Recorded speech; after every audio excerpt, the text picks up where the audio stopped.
2012, it was estimated that more photographs were being taken every day than had been taken in the first 150 years of photography. And by 2014, 1.8 billion of them were being uploaded to Facebook, Flickr, Snapchat, Instagram, and WhatsApp. You get the idea. The quantity of images we're producing and publishing now was unimaginable before the advent of digital technology. And I don't think that we really understand yet what this means, and its impact on education is still very much in formation, and I believe needs to be better understood. What's certain, though, is that people today photograph everything all the time. One result, possibly trivial, but possibly not, is there a huge number of what we could think of as micro-genres of photography. Here, for example, is a sidewalk gum photograph. If you search on Google, you will find approximately 500 million photographs of sidewalk gum. Here are just a few of them. You could play this out across a dizzying range of seemingly meaningless subjects that have nevertheless sufficient meaning to people to be posted up to the internet in an image bank of the world that is unbelievable in its size. Image production in the academy and museum environments has not necessarily kept pace with personal and recreational uses, such as sidewalk gum. But nevertheless, I think the central role that's played by imaging technologies in science, art, and learning is uncontestable. There's our sidewalk gum. Now this is an image of Big Bolshoi, which is a simulation of dark energy and dark matter created by an international consortium of computational astrophysicists. When we talk about big data, we're also talking about images, and that's really important. The computer power that it took to do this was 6 million CPU hours running on the 7th fastest supercomputer in the world. This is just a tiny slice of the entire simulation, which goes back 14 billion years, looking at star formation and the formation of the universe. Here's a beautiful depiction of ribosome 70S from the lab of Harry Knoller at UC Santa Cruz. Incidentally, he was there at was present at the first discussion of the human genome in 1985. And these, of course, are not photographs. These are images. They're also pictures, though, and the reason I want you to look at them is they represent the outcomes of software and hardware that are becoming more important in education all the time. This is a disc from about 13 years ago, and it's from UC at the turn of the century. It was sent to me by the project leader of this, and it's an image compilation of images from the history of the University of California since its founding. Gorgeous disc there, and of course, it's no longer readable. Here's another disc from the Henry Art Gallery, which is the museum of the University of Washington, and it's an excellent institution. It's a show I'm actually quite interested in because the Human Genome Browser is at UC Santa Cruz, and I'm interested someday in doing a show about genomics. It's actually the catalog for the show, and it is also registered with the Library of Congress. And of course, when I put it into my 5-year-old iMac computer, it wouldn't run. Now, I'm also working on a show on astronomy. And so I went to the library and I got this book, Mars and Its Canals, which is by Percival Lowell. Lowell was a Boston Brahmin and an amateur astronomer of some note. And he published this book in 1906. And here are his drawings of the Canals of Mars. The title of it is The Canals of Mars. In the conclusion of the book, he states that it is quite clear from the evidence that Mars must be inhabited by intelligent life. Now, of course, all of this is absolutely wrong. But what's fascinating is that I can still read it. It was published 109 years ago. Like any book, it's still there and it still operates, whereas the discs from only 12 or 13 years ago no longer work. Now, there is an e-publication version of this, fortunately. It doesn't actually look or feel very much like the original book does, but the text is there and the images are there. And one of the things that we might want to talk about is how important is physical continuity of things.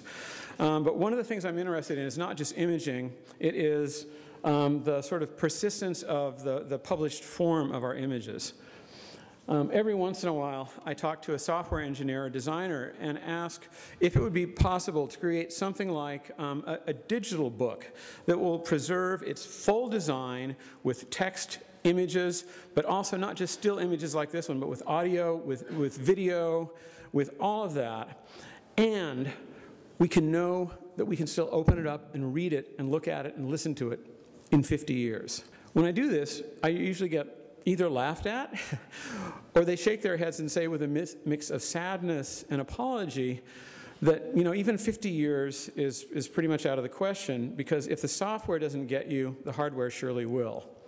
So perhaps the PDF in some new form will save us in our trillions of images. And I'm actually curious as to what people here think about that, if that's an option.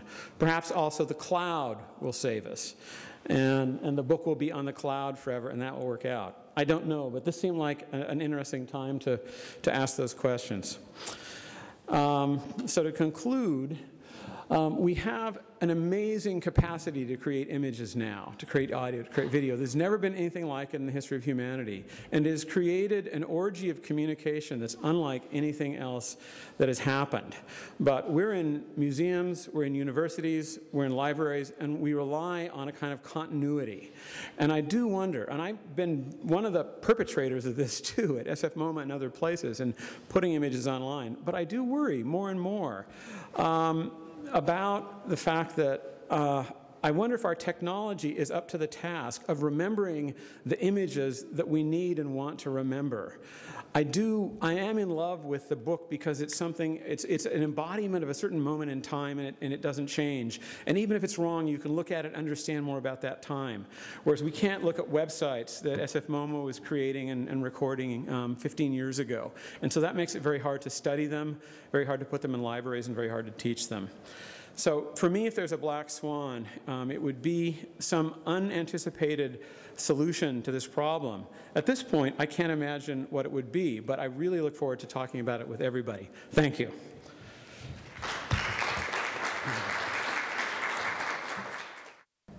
So I'm Phil Long. No, I'm not, but Phil tore his ACL, sadly, and couldn't be here. So I'm filling in for Phil. And this is my slide. And there'll be other slides too, but I want to thank John. That was awesome. And you know, I might piggyback onto that just a little bit. I was going to bring, you know, some of the discs that I have, because you showed CD-ROMs. Well, those are still recognizable, but I've got a bunch of stuff on zip drives.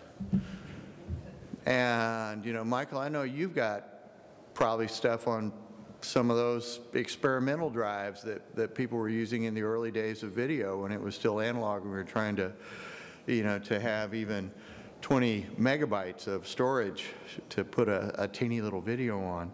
And that work is all gone. So, you know, the positive black swan here is that there is a solution. The other side of the curve is that this is our version of the Library of Alexandria. And that what is happening as we sit here is that all of these 1.8 billion images uploaded in just the last year, the last few months really, 1.8 billion a day, right? A day, 365 days in a year, so 700 and some billion photographs a year. If Facebook goes out of business, there's, you know, I mean, they don't guarantee that those will live forever at all. They would never guarantee that. So that's what worries me. But that's not what I'm here to talk about. People that know me know that I'm quite a fan of digital photography, and there's another dimension of this too. For serious photographers, we refer to a special kind of image file called a raw file as the digital negative, because when you capture an image on a digital sensor, it's basically like filling a bucket with information. In the case of the cameras like you have, David, you know, it's 14 bits of information into every single of those millions of pixels, 16 million or 24 million pixels, every one of them, you know, with 14 bits of information that records contrast and color and you know, all sorts of things.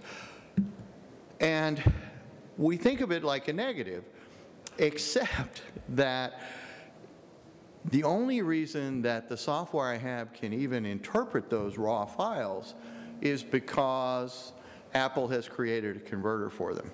And in fact, whenever I get a new camera, which is far too often than I should, there's a lag between when you buy the camera and when there actually is a converter for those raw files, and you have to shoot in a different format. You have to shoot in JPEG until the technology catches up. And so an example is that 4 months ago, Apple's decided they're not going to have aperture anymore. It's going away. Well, I have 125,000 digital negatives in aperture. I'm a little worried about those. You know, what the heck am I going to do with all of that?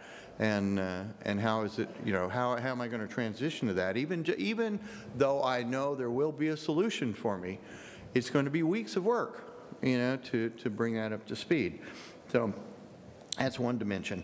The other dimension that I wanted to talk about is, you know, this is actually from 2012. And John mentioned how many things are going up. These numbers are increasing all the time. But there's another dimension of photography that's fascinating to me, and that is how small it's getting.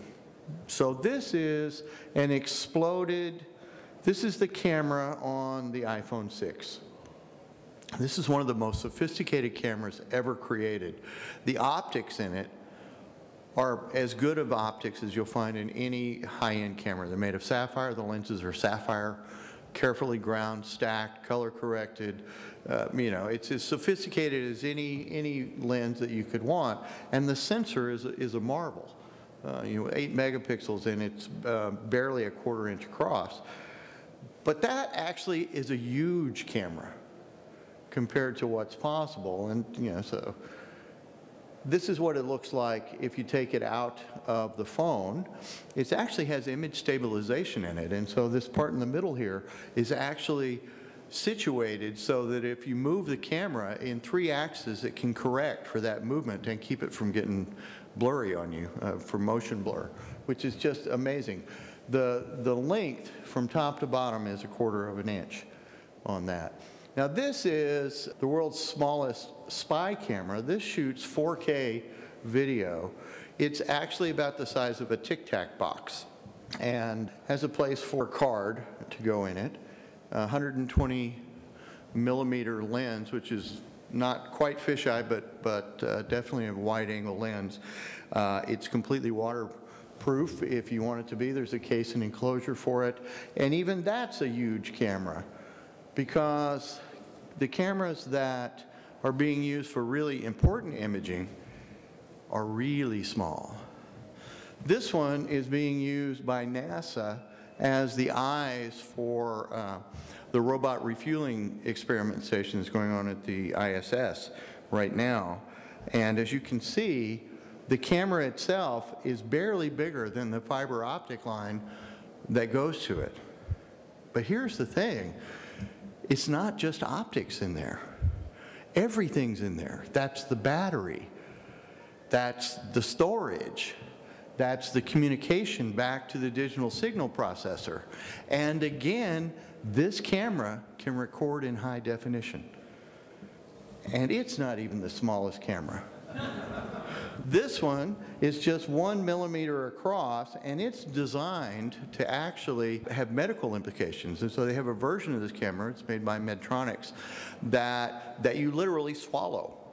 or that they can implant, if you have a problem, say, with your shoulder, they can implant a camera in there and monitor in real time what's going on inside very, very tight little tiny spaces. And these things cost almost nothing to produce. They're essentially made like wafers on chips, and so they're very inexpensive to produce. They do sell them for a nice markup, but they don't cost much. This is a digital signal processor that controls these cameras. You can put both the digital signal processor, this one has 256 megabytes of storage, and on the flip side, on the bottom of it, I didn't bring the picture that shows it, but it has solar cells on the other side. And if you actually allow it to be exposed to light for at least 2 hours a day, it will run until the battery decomposes, which they figure 50, 60, maybe even 100 years. It's encased in lucite. This controls the camera and again can do it. So now Michael and Chris are going to talk more about drones, but just one application of these teeny little tiny cameras is you can put them on teeny little tiny drones that are barely the size of insects. This one weighs 3 grams. That's a euro coin down there, so that gives you a sense of size. This thing will fly for miles. It will fly as high as you want. You know, it'll go many hundreds of meters up, and it can not only shoot high-definition video and transmit it back through the transmitter that hangs off the bottom. That's the antenna there. But it also can be outfitted with a capacitor that gives it taser capacity. So you can fly it up to somebody and knock them down, you know, if you're so inclined. That's just the effect of miniaturization. And so that's where I'm going to leave it. And there's the point of both of our conversations is for you to think about where this might go. So let's move back to social mode. There's food, there's drink, the bar's open. So we have an hour and 20 minutes more to go with free everything, so please enjoy. Thank you.